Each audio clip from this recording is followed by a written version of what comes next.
From time to time, a conversion candidate will tell me that part of what has drawn them to Judaism is that Jewish people are kind, warm, accepting, welcoming, and affirming of each person in their distinctiveness. They don't feel judged. Instead, they feel valued. I understand what they mean. Some of our conversion candidates have survived religious trauma. In previous communities, they have not been welcome to ask questions, and their identity has not been tolerated, let alone accepted. In some cases, they have repeatedly been told that they face eternal damnation, even before they revealed their plan to convert to Judaism. Still, I'm duty-bound to tell them the truth. We have Jewish jerks, too. If they hang around us long enough, they'll find that we are not all so nice, certainly not all the time. This Shabbat, we complete our annual reading of the book of Genesis, the story of 4 generations in one family who would become the Jewish people. One after the other, alongside their faithfulness and goodness, we see the flaws and downright meanness of our patriarchs and matriarchs. Abraham nearly sacrifices his son. Sarah demands Ishmael's expulsion. Isaac and Rebekah engage in destructive, competitive favoritism with their children, ending in nearly fratricidal disaster. Jacob then perpetuates that dysfunction to the next generation, so favoring his beloved Joseph that Joseph's brothers consider killing him before selling him into bondage. This week, we meet a 5th generation. Joseph tries to end the pattern of favoring the younger son, but Jacob won't have it, insisting on bestowing the primary blessing on Ephraim, not Manasseh, the eldest son. On his deathbed, Jacob then blesses each of his 12 sons, but for the 3 eldest, he has only curses. Here's a taste. Reuben, my firstborn, excessive in exalting yourself, licentious one, boil up like water no more.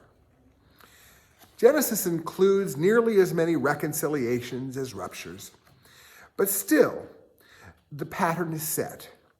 This people will frequently battle among ourselves. Our disagreements, the substantive as well as the petty, frequently divide us. Now, I'm not referring to the fact that we have different synagogues, reflecting a variety of ways of practicing Judaism. Though we don't always behave respectfully in negotiating our diversity, pluralism is a strength. No one synagogue can meet every Jewish person's religious, spiritual, and communal needs. Political differences, too, are not always destructive. With widening polarization, American progressives and conservatives have increasingly sorted themselves into different houses of worship. Going separate ways can be sad, and it's not as easy in a community the size of ours as in a larger one.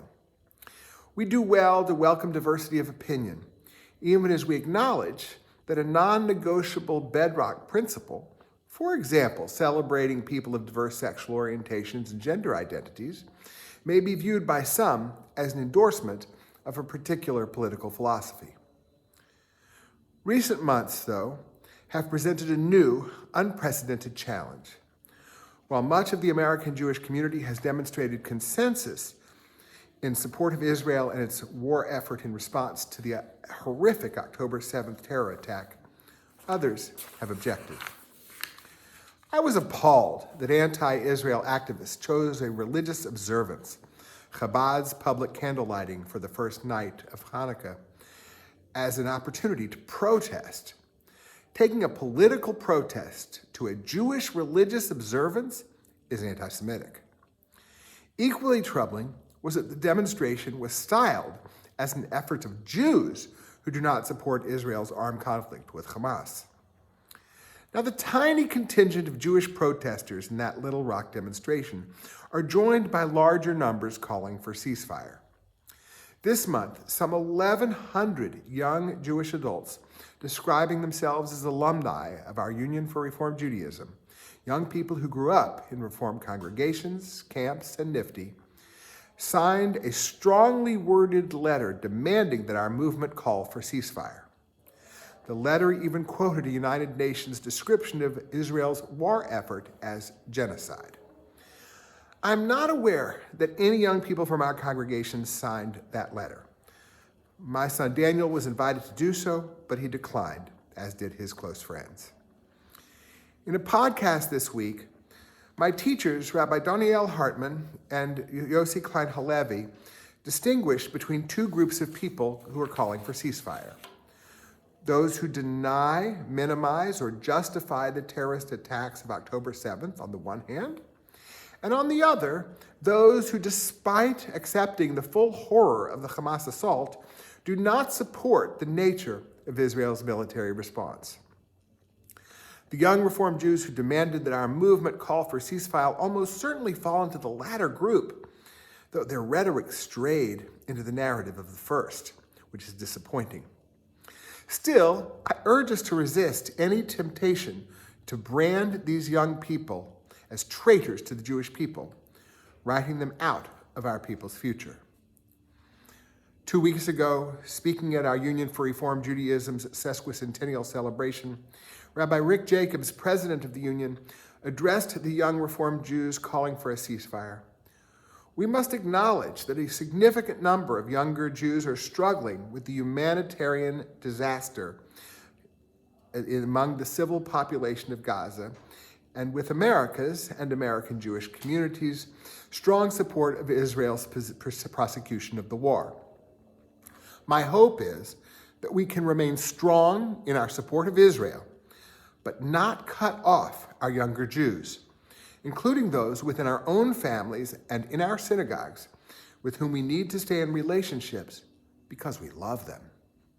They wrestle with these complex moral issues, drawing on the justice and equity values they learned through their Jewish upbringing that we nurtured in them.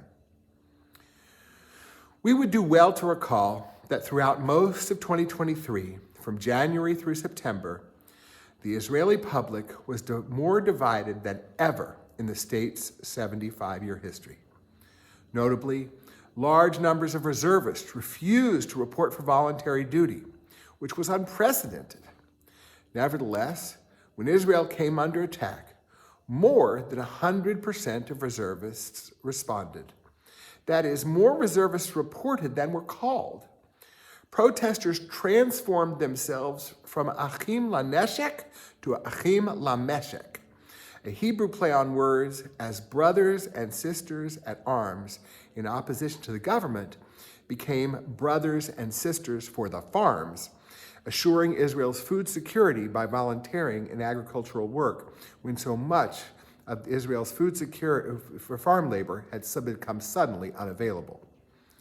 They may still despise the prime minister and the most extreme right-wing government in Israel's history, but they stand shoulder to shoulder with the government's supporters to combat evil.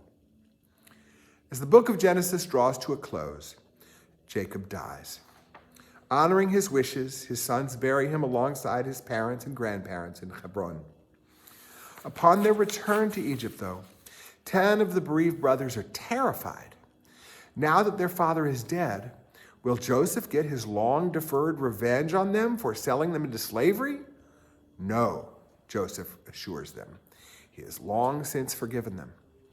The last words about this family are, "Thus did he, Joseph, comfort them and speak straight to their hearts."